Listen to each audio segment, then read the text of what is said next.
नमस्कार, मैं हूं सुरभि शर्मा। खास खबर की शुरुआत करेंगे। प्रधानमंत्री नरेंद्र मोदी ने आज काला धन जमा करने वालों पर करारा प्रहार किया। मोदी ने गोवा में बोलते हुए काला धन रखने वालों को चेतावनी दी और जनता से सहयोग देने की अपील की। मोदी ने माना कि देश में लोगों को परेशानी हो रही है, लेकिन पीएम ने देश की भलाई के लिए सिर्फ 50 दिन का मौका देने की अपील की।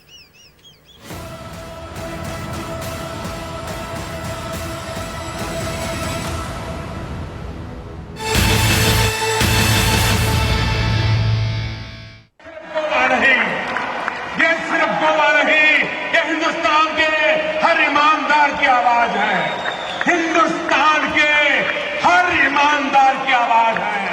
भाइयों बहनों, मैं जानता हूं मैंने कैसे कैसी ताकतों से लड़ाई मोल ली है। मैं जानता हूं कैसे कैसे लोग मेरे खिलाफ हो जाएंगे। मैं जानता हूं 70 साल का उनका मैं लूट रहा हूं। मुझे जिंदा नहीं छोड़ेंगे, मुझे बर्बाद करके रहेंगे। उनको जो करना है करे। 50 साल भाइयों बहनों, 50 दिन मेरी मदद करें। देश 50 दिन मेरी मदद करे। और अब लोग मुझे समझ गए हैं। इतने दिन को समझ नहीं आया, लेकिन जरा ये डोज ज्यादा आया तो समझ आया। लेकिन ये एंड नहीं है, ये पूर्ण विराम नहीं है। मैं हाथ खुल करके कहता हूं, ये पूर्ण विराम नहीं है। देश में भ्रष्टाचार, बेईमानी बंद करने के लिए मेरे दिमाग में और भी कई प्रोजेक्ट चल रहे हैं।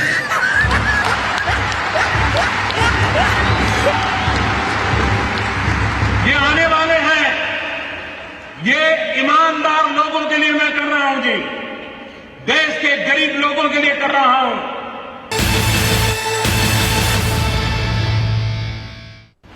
कुछ लोग अगर ये मानते हो कि आगे देखा जाएगा, तो कम से कम वो मुझे पहचान ले।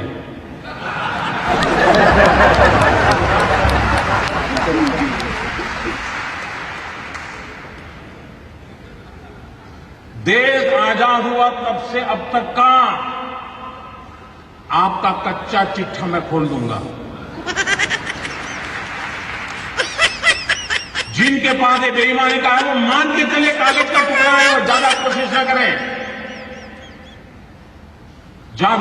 न करें, वरना सरकारी मैं इसके लिए अगर 1 लाख नए लड़कों को नौकरी देनी पड़ेगी तो दूंगा, तो इसी काम में लगाऊंगा। लेकिन देश में ये सारा कारोबार बंद कर रहा है, उसको बंद कर रहा है। आपने देखा कैसे कैसे लोग 2G स्कैम, कोयला स्कैम, अरबों मालूम है ना सर, मालूम है ना। आज 4000 रुपया बदलने के लिए लाइन में खड़े रहना पड़ता है जी।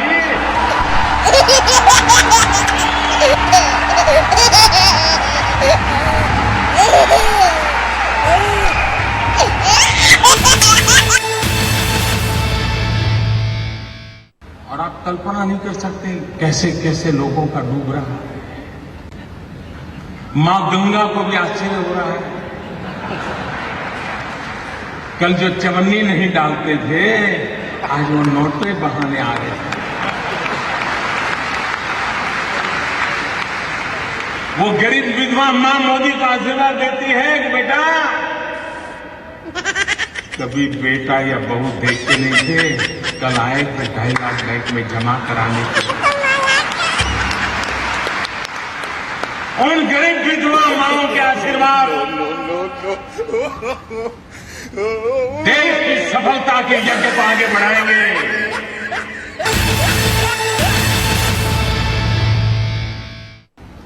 किसी को तकलीफ होती है, मुझे भी होती। ये मुद्दा मेरे अहंकार का नहीं है।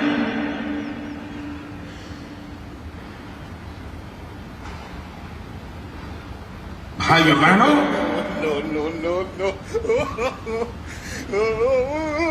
मैंने बुराइयों को निकट से देखा है।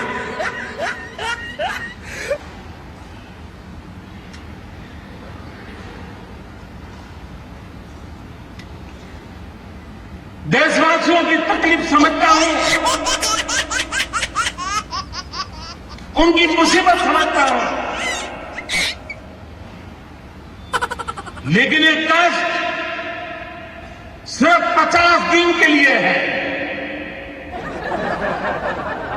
50 दिन के बाद हम सफाई में सफल हो गए, और एक बार सफाई हो जाती है ना, तो छोटा मोटा मच्छर भी नहीं आता है। छोटा मोटा मच्छर।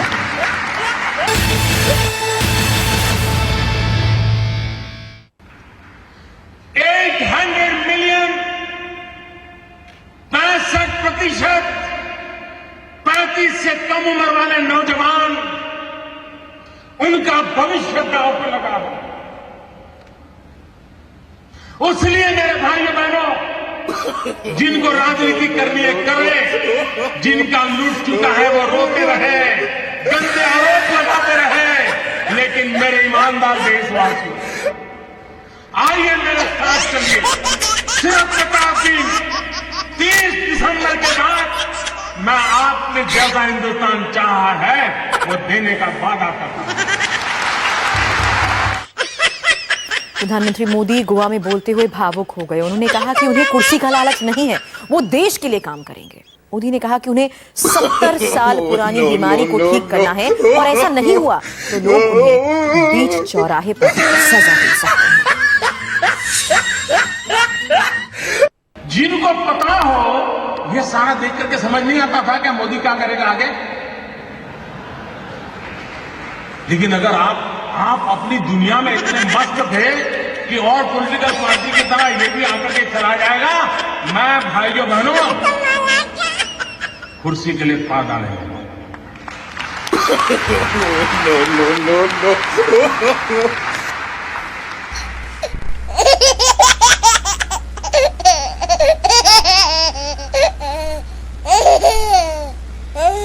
मेरे देशवासियों,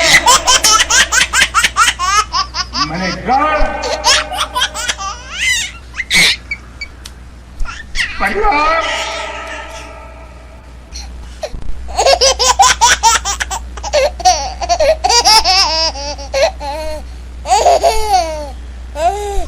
सब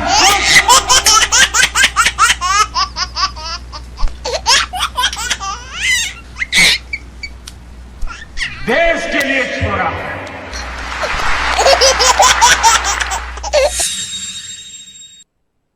अगर आपके पास पैसे हैं, आप सोना जवाहरात खरीदते हैं, हम इतना ही कहते हैं कि आपका जो इनकम टैक्स का पैन नंबर वो लिखवा दीजिए, पता तो चले कौन लेता है, पैसा कहां से आता है, कहां जाता है। भाइयों बहनों, ये 70 साल की बीमारी है, मुझे 17 महीने में मिलता है। भाइयों बहनों, मैंने सिर्फ देश से 50 दिन मांगे हैं, 50 दिन। 30 दिसंबर तक मुझे मौका दीजिए मेरे भाइयों। अगर 30 दिसंबर के बाद कोई मेरी कमी रह जाए, कोई मेरी गलती निकल जाए, कोई मेरा गलत इरादा निकल जाए, आप जिस चौराहे में मुझे खड़ा करेंगे, मैं खड़ा होकर के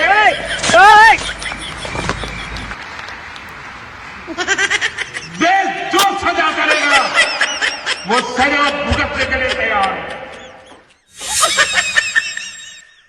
हमने एक बहुत बड़ा सीक्रेट ऑपरेशन किया। मनोहर जी वाला तो मैं नहीं कर सकता।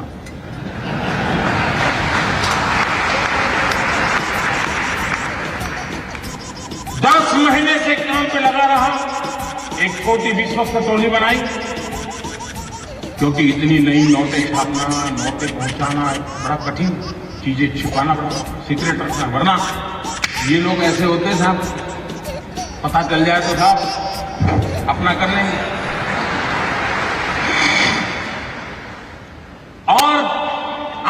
तारीख रात 8 बजे देश का सितारा चमकाने के लिए एक नया कदम उठाने का और मैंने उस रात को भी कहा था कि इस निर्णय से तकलीफ होगी, असुविधा होगी, कठिनाइयां होगी, कि मैंने पहले दिन कहा। लेकिन भाइयों बहनों, मैं आज देश के उन करोड़ों लोगों के सामने सर झुकाता हूं कि सिनेमा के थिएटर पर लाइन लगाते हैं ना, वहां भी झगड़ा हो जाता है। मैं देख रहा हूं पिछले 4 दिन से हजारों लोग पैसों के लिए कतार खड़ा के लगे हैं, लेकिन हर एक के मुंह से एक ही आवाज आ रही है कि ठीक है, मुसीबत हो रही है, तकलीफ हो रही है, पैर दुख रहे हैं, लेकिन देश का भला हो। हमने जनधन अकाउंट खोले। जब मैं स्कीम लेके आया था तो मेरी कैसी मजाक हुई थी पार्लियामेंट में, भाषण कैसे हुई, आपको याद होगा। मुझे पता नहीं क्या क्या कहा जाता था। उनको लग रहा था कि मोदी के बांध नोट लेंगे तो मोदी कर देगा, मोदी को जिंदा जला दोगे तो भी मोदी करता है। Welcome back. प्रधानमंत्री नरेंद्र मोदी ने साफ कर दिया कि ब्लैक मनी के खिलाफ मुहिम जारी रहेगी। अभी और कई सख्त फैसले लिए जाएंगे। ब्लैक मनी के बाद अब बेनामी संपत्ति रखने वालों पर भी कार्रवाई होगी। कहना बड़ा सरल होता है भाई, उपदेश देना बड़ा सरल होता है। जब निर्णय करते हैं तब उसके साथ चलना सामान्य मानवी की कोई तकलीफ नहीं हुई। मैं देशवासियों को एक और कहना चाहता हूं, इन दिनों बहुत लोगों को इस भ्रष्टाचार या काले धन के मुद्दे पर बोलने की हिम्मत नहीं है, क्योंकि जो भी बोला ही पकड़ा जाता है। क्या कुछ दाम में काला है। हर कोई हंसते हुए चेहरे बोल रहा है, नहीं मोदी जी ने अच्छा किया।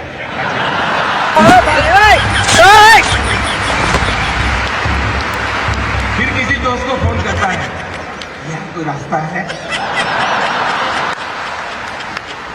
तो कहता है यार मोदी जी है, सारे रास्ते बंद कर दिए। इसलिए अफवाहें फैलाते हैं। एक दिन अफवाह फैलाई थी नमक महंगा है। अब बताइए भाई, 500 की नोट और 1000 की नोट, कोई है जो 1000 की नोट लेके नमक लेने जाता ही है।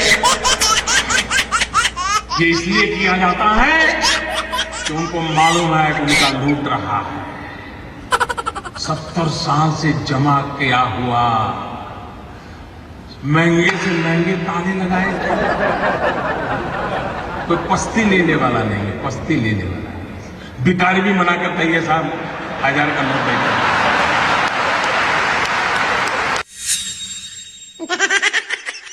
पहली बार 67,000 करोड़ रुपीज लोगों ने आकर के दंड समेत जमा कर दिए।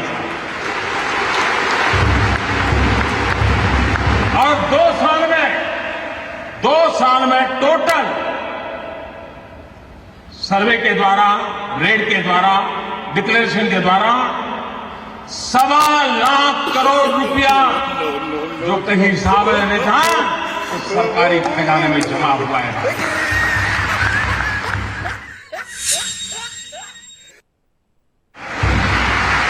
हम जानते हैं, आपको भी पता है कि दिल्ली के किसी बाबू का ये गोवा में फ्लैट बना हुआ है ना। मैं गोवा के बिल्डरों से मेरी शिकायत नहीं है, उनका तो काम है मकान बेचना, लेकिन गोवा में जिसकी 7 पीढ़ी में कोई गोवा रहता नहीं है, वो पैदा हुआ कहीं और, काम कर रहा है दिल्ली में, बड़ा बाबू है, फ्लैट खरीदा गोवा में। इसके नाम, खुद के नाम खरीदते हैं क्या? औरों के नाम से खरीदते कि नहीं खरीदते लोग? हमने कानून बनाया, जो भी बेनामी संपत्ति होगी, दूसरे के नाम की संपत्ति होगी, हम कानूनन अब उस पर हमला बोलने वाले। Welcome back. पीएम ने आज गोवा में इशारों में कांग्रेस पर हमला किया तो वहीं मोदी ने कांग्रेस को चवन्नी बंद करने के फैसले की याद दिलाई और चुटकी भी ली। मैं हैरान हूं। हमारे कांग्रेस के लोग कह रहे हैं कि आपने 1000 की नोट बंद क्यों कर दी, 500 की नोट बंद क्यों कर दी। भाई आपने जब चवन्नी बंद की थी मैंने पूछा था, आपको मालूम है कांग्रेस पार्टी ने चवन्नी बंद की थी। कांग्रेस पार्टी ने एक बार चवन्नी बंद कर दी थी। इस देश ने तो कोई चिल्लाहट नहीं की। ठीक है, आपकी ताकत उतनी थी।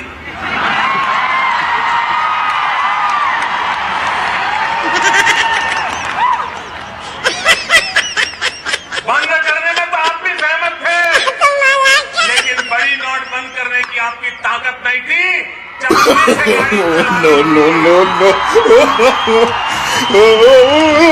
और जो लोग कि मोदी ने 1000 की नोट का दावा किया। जब मेरी पहली कैबिनेट में पहले ही दिन ऐसा बड़ा कड़ा निर्णय करता हूं तो पता नहीं था कि मैं आगे करने वाला हूं। मैं कुछ नहीं छुपाया। हर बार मैंने ये बात कही है और आज मैं आपको इसका ब्यौरा दे रहा हूं। देश मुझे सुन रहा है। मैंने देश को कभी अंधेरे में नहीं रखा है। मैंने देश को कभी गलत फहमी में नहीं रखा है। खुल करके बात कही है और ईमानदारी